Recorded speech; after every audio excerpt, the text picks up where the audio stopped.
حضرت سیدنا زید بن ارقم رضی اللہ تعالی عنہ روایت کرتے ہیں، اور یہ ترمذی شریف کے حدیث اندر یہ حدیث پاک موجود ہے کہ قال رسول اللہ صلی اللہ علیہ وسلم، کہ پیارے آقا علیہ الصلاۃ والسلام نے فرمایا، انی تارک فیکم، فرمایا بے شک میں تم میں دو چیزیں چھوڑ کر جا رہا ہوں، لن تضلوا بعدی، اگر تم اس پر گامزن رہے اور اس کو مضبوطی کے ساتھ تھامے رہے تو کبھی بھی تم میرے بعد گمراہ نہیں ہوگے۔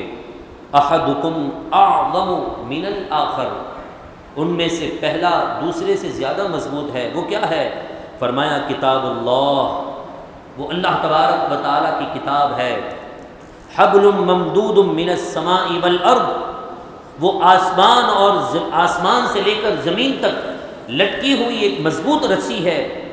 وعطرتی اہل بیتی، اور دوسرا میرے خاندان والے ہیں، میری اولاد ہیں، میرے گھر والے ہیں۔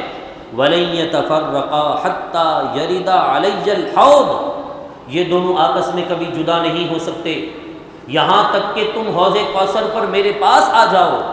فَانظُرُوا كَيْفَ تَخْلُفُونِي فِيهِمَا، لہذا دیکھنا یہ ہے کہ تم لوگ میرے بعد ان کو کتنا مضبوطی کے ساتھ تھام کر رکھتے ہو۔ پہلا فرمایا کتاب اللہ، اور دوسرا فرمایا اہل بیت، یعنی حضور علیہ الصلاۃ والسلام کے خاندان والوں کی محبت۔